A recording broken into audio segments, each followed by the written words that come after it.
আমি আজকে আপনাদেরকে নিয়ে যাব বাওয়ালের বিশাল গজারি বন দেখাতে। এই রাস্তাটা আসলে কাপাসিয়া থানা, এই যে কাপাসিয়া থানা শেষ, এইখানে 20-25 কদম রাস্তা বাকি আছে কাপাসিয়া থানার আন্ডারে। এইখান দিয়ে এইদিকে গেছে গা, এই যে বেড়াবাড়ি, এই যে শ্রীপুর থানা শুরু, এই যে শ্রীপুর থানার রাস্তা দেখেন, এইদিকে শ্রীপুর থানা, আর এদিকে ছিল কাপাসিয়া শেষ। এই রাস্তাটার অবস্থা খুবই খারাপ। এইখানে অল্পটুকু জায়গা, 100 কদম জায়গা, এই 100 কদম জায়গা হ্যাঁ নাজো, মানে এখনো কাঁচা রয়েছে। কই গেছিলি? গরু কিনছ? কি অবস্থা দেখেন। এটা কতটা?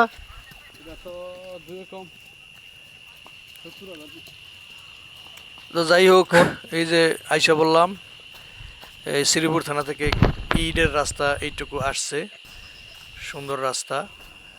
আমি ধীরে ধীরে চলে যাচ্ছি গজারের দিকে, বাওয়ালের সেই বনের দিকে। যেই বন আপনারা মানে বিরাট বিশাল এক বন, ভুবনের চলা না ঠিক, এটা সূর্যনারায়ণপুর গ্রাম, বামনগাঁও গ্রাম, বেড়াবাড়ি গ্রাম, হিন্দা জয়নালপুর, মানে কাপাসিয়া এবং শ্রীপুর থানার একটা মধ্যবর্তী স্থান। এটা আসলে বিশাল বড় বন, বনের ভিতর শুধু গাছ আর গাছ। কিন্তু এই যে জায়গাটা দেখতে পাচ্ছেন, এইখান দিয়ে ছিল আগে বিশাল গজারি গাছ, মানে বিশাল বিশাল গজারি গাছ। একটা থেকে আরেকটার দূরত্ব ছিল সর্বোচ্চ 1 হাত 1.5 হাত, মানে পূর্ণ গজারি গাছে পুরো পূর্ণ। এখন এই গজারি গাছ কাইটা এই নানান রকম গাছ, কাঁঠাল গাছ, এই আকাশি বাগান, বাঁশ, এই যে এই বাঁশ ইত্যাদি লাগানো, যে গণপ্রজাতন্ত্রী বাংলাদেশ সরকারের, তো এই মানে সরকারি একটা সিস্টেমে, মানে এই ফরেস্ট অফিস থেকে এটা আসলে এলাকার মানুষদের লিসে দেয়, যে এই জায়গাটুকু আপনি ইয়া করেন, দেখশন করেন। তো এই জায়গাটুকু দেখশন করেন এবং তারা করে কি, ওই গজারি গাছগুলো কাট দেয়া, ওই দেখেন এইখান দিয়ে একটা মানে কি কয় এটারে, সুই পড়তো না আগে, সূর্যের আলোই নিচে পড়তো না, এইরকম ছিল, মানে পাতায় আদা তোষ হয়ে থাকতো। আর এখন এই দেখেন পুরা গ্রাম, গ্রামের মতো, মানে বন, বাওয়ালের বন, এটা আসলে এতটাই গভীর এবং ঘন জঙ্গল। এই দেখেন এইখান দিয়ে চাইলে কত জায়গা দেখা যায়, মাইল মানে কি কই এটা, বিঘার পর বিঘা জায়গা দেখা যায়। অথচ এই রাস্তা ছাড়া আর গাছ ছাড়া 10 হাত সামনে মানে দেখা সম্ভব ছিল না। এবং আগে প্রচুর পরিমাণে ওই যে বানর ছিল, শিয়াল ছিল, এই হইড্ডা ছিল। হইড্ডা যদিও আমরা দেখতে পাই না, আমাদের বাবাই তারা দেখছে। এবং এই বন একসময় রয়্যাল বেঙ্গল টাইগারও ছিল, মানে শুকর ছিল, শুকর, ওই যে পয়মাল কই যায়। কিন্তু এখন বানরের সংখ্যা কমে গেছে, তবে শিয়াল আছে। বানরের সংখ্যা কমে গেছে বলতে বানর গ্রামের মধ্যে ঢুকে, মানে ওই যে আম খেয়ে লিত, এই খেয়ে লিত, মানুষ এগুলো আসলে মাইরা টাইরা এমনি এমনি ইয়ে করে দিছে। আর আসলে বিশেষ করে এই গজারি বনের ভেতর আসলে পশু পাখির খাওয়ার মতো কিছু নাই বন্য পশুর জন্য। যেমন আগে ছিল আন্নইগুড়া, বন্যইগুড়া, মন, এরপরে কি কই এটারে মনগোড়া, এবং ছিল সাইলাজুরি, এগুলো এখন কিছুই নাই। একটা গাছ আমি পাইলাম না, মন কাটার গাছও দেখলাম না, যদিও মন কাটা হয়তো মাঝে মাঝে থাকতে পারে। কিন্তু আন্নইগুড়া, বন্যইগুড়া, সাইলাগুড়ি, এগুলো জায়গায় খাইছি। সাল্লাগুড়ি ছিল ছোটো ছোটো, এই চিনির দানার 4-5টা মিলে যতটুকু এতটুকু, মানে প্রচুর একটা এরাই খাইতাম, টান দিলে আর মুঠ ভরে দিত গা। আর আন্নইগুড়া, বন্যইগুড়া একটু বড় ছিল, একটা মার্বলের ধরেন না 4 ভাগের 1 ভাগ বড় বড় ছিল। এই যে গাতাটা দেখতে পাচ্ছেন, এই সমস্ত গাতা কি আগে করবি? বাইন্দা আরো প্রচুর জঙ্গল ছিল, হিচতাম, হিচ্ছা লাগ্গা মাছ মারতাম, কুতুম মাছ মারতাম। ওই লাগ্গা মাছগুলাই আসলে এখন দেখি না, এটা খুব কম, বিলুপ্তির পথে। আগে এইসব গাতা হিচতে মোটামুটি লোড়া ভরে দিত গা। এই যে দেখতে পাচ্ছেন, এই রে হাই রে, এই যে মোতা কি কাইটটা দিতেছে বন গুছায়। আসলে 25 বছর আগে ছিল কি আর এখন হইল কি, আর 25 বছর পরে আসলে গজারি গাছ দেখতে পাই কিনা এটা সন্দেহ। যেভাবে মানে এইভাবে অন্য বনায়ন শুরু হয়েছে, আকাশি এইটা সেইটা অনেক কিছু, এটা এটা আসলে কীরকম উদ্যোগ আমি জানি না। এটা আসলে বনায়ন কেটে আবার বনায়ন করা, মানে ফল গাছ লাগানো, গজারি গাছ, যদিও গজারি গাছে কোনো ফল টল হয় না, কিন্তু গাছ তো পরিবেশের ভারসাম্য রক্ষা করতো, প্রচুর বন ছিল। এই যে আকাশি গাছ লাগাইছে, আকাশি গাছ, আমি তো জানি আকাশি গাছ পরিবেশের জন্য ক্ষতিকর। এটা আসলে কীরকম প্রচেষ্টা আমি জানি না। আচ্ছা, ভালো মন্দ আপনারা চিন্তা করবেন। এই রাস্তা দিয়ে আগে যাইতাম, আগে তো ট্রাক্টর ছিল না, হাল চাষ করতো, প্রচুর পরিমাণে জোড়া আর জোড়া গরু যাইতো, আর ডহিমা ডাব হইতো। আমার প্রশ্ন মনে আছে, আর ডহিমা ডাব দিনটা গেছি, টান্দা গেছি, এমনি গেছি, এমনি গেছি। এই কাদার জন্য আসলে গজারও আগে প্রচুর পরিমাণ রাস্তা ছিল, এইখান থেকে রাস্তা, ওইখান থেকে এক জায়গায় যাওয়ার জন্য 100 রাস্তা, 20 রাস্তা ছিল, এরকম আর কি। কি কাদা ছিল! যদিও আগে গজারও মানুষের চলাচল আমার কাছে মনে হয় এখন থেকে বেশি ছিল।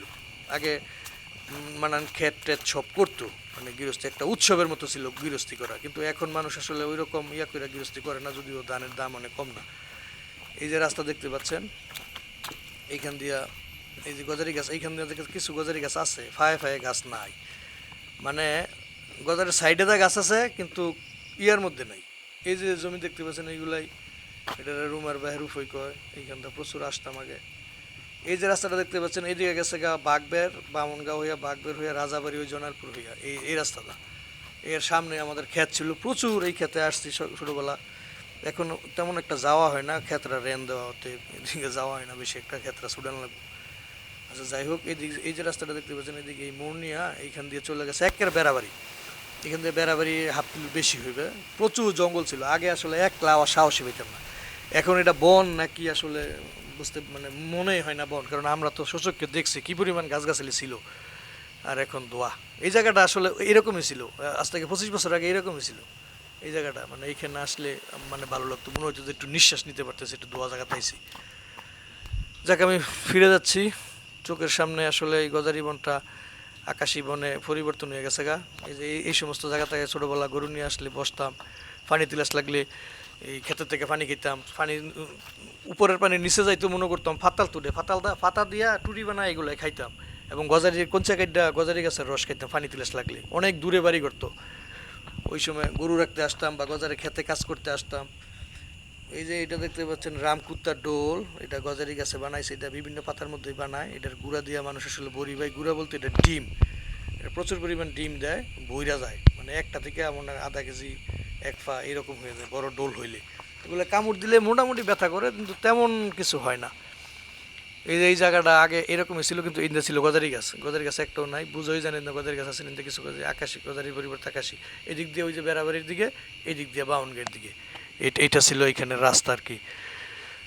তবে এই রাস্তা দিয়ে কত গেছি, বাবার সাথে গেছি, খেত গেছি, উনির সাথে গেছি, গাড়ির সাথে ধান আনছি, কত ধান আনছি আগে। এই দেখেন মোথা, মানে মোথা সব গাছ কাইডা লেছে, কাইডা এই যে আকাশি বাগান করছে। এই যে আমলকি গাছ, যদিও এই গাছটা খুব উপকারী, আমলতি গাছ, এটা লাগানো হয়েছে। আরও নানান রকম গাছ টাছ আছে, গজারি গাছ।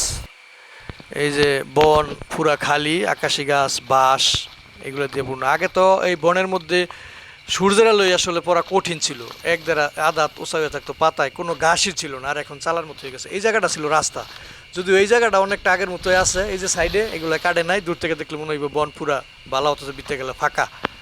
এই জায়গাটাতে আমি আসলে যাই সময় একটু ভয় পাইছি, এই জায়গাটা মানে একেবারেই মানুষ চলাচল করে না। এই যে এই গাতা থেকে আমি প্রচুর মাছ মারছি, লাগা মাছ মারছি, এটা হিচ্ছে আগে মনে আছে আমার। এখানে একটা জায়গা ছিল, এখানে খাড়াই সে লেদাইতো, খাড়াই সাপ আমি আসলে কোনো সময় দেখি নাই, লেদা দেখছি কালো। এই যে কি ঘন জঙ্গল, মানে এই দেখেন এইখান দিয়া যাইতাম। এই যে এইদিকে ওইদিকে গজারি বন আছে দেখতে পাচ্ছেন না, ভিতরে কিন্তু নাই, ভিতরে পুরো ফাঁকা, এই সাইডেরটি ভিতরে পুরা বিঘার বিঘা ফাঁকা, অন্য গাছ বা ফাঁকা জায়গা। এই যে বাসটা আছে কিছু কিছু দেখা যাচ্ছে, এই যে চালা, এই জায়গাটা আসলে আগে ছিল ইয়া, এই যে তেলিসেডা, এই তেলিসেডার কামড় যে কত খেয়েছি, তেলিসেডায় কামড় দিলে যে কী পরিমাণ ব্যথা, যেটা না খাইলে আসলে বোঝানো যাবে না, প্রচুর পরিমাণ ব্যথা। এটা লাল, আমরা কইতাম যে বিষের কারণে এটা লাল হয়ে গেছে, হাফে বলে বিষ ছাড়ছেন। এই তেলিসেডা ওরোলা টোরোলা এগুলাই খাইছে, এগুলাই খাইয়া বিষ হয়েছে, দৌড়া ফেরির লেগে বিষ নেই। এই জায়গাটার মধ্যে আগে ক্ষেত করতো, ক্ষেত ছিল, মানে ধান লাগাইতো, এখন চালার মতো হয়ে গেছে। আমি আসলে বন থেকে আস্তে আস্তে ওই যে রাস্তার দিকে চলে আসছি, সরকারি আরেকটা ইয়া, মানে ফরেস্ট ডিপার্টমেন্টের। এই যে রাস্তাটা, এই যে এই রাস্তাটুকু বাকি, 100 কদম রাস্তা বাকি, শুধু 100 কদম রাস্তা বাকি। এইটুকুর জন্য বেড়াবাড়ির মানুষ এবং আমাদের সূর্যনারায়ণপুরের মানুষের মানে প্রচুর ভোগান্তি। আমি চাচ্ছি যে এই সরকারের আমলে প্রচুর রাস্তাঘাট হয়েছে, প্রচুর উন্নয়ন হয়েছে, আমাদের এলাকাতে প্রচুর রাস্তাঘাট হয়েছে, শুধু এই জায়গাটুকু বাকি। এই রাস্তাটা ওই যে কিছুদিন আগে হয়েছে, 2টা রাস্তায়, এটা আমাদের মানে চেয়ারম্যান করছে, ওইটা বেড়াবাড়ি শ্রীপুরের চেয়ারম্যান করছে। এই রাস্তাটুকু করলে আমাদের আসলে আর ঈদের রাস্তা সম্বন্ধে কোনো দাবি নেই, বা আমাদের সকল ভোগান্তির অবসান ঘটে। বিশেষ করে বেড়াবাড়ি থেকে আমরা যারা আসি এবং আমরা যারা বেড়াবাড়ি যাই, আমাদের এই রাস্তাটুকুই আমাদের শুধু ভোগান্তি, আর কোনো রাস্তা বাকি নেই। ইনশাল্লাহ এই রাস্তাটুকু হয়ে গেলে, মানে আশা করি এই রাস্তাটুকু অতি শীঘ্রই হয়ে যাবে। এই যে দেখেন 100 কদম জায়গা, এই মোড়টা ইয়া, এই যে আমাদের এখানে হয়তো 20 কদম বাকি আছে, আর 80 কদম বাকি আছে শ্রীপুরের আন্ডারে। এইটুকু রাস্তা হয়ে গেলে আমাদের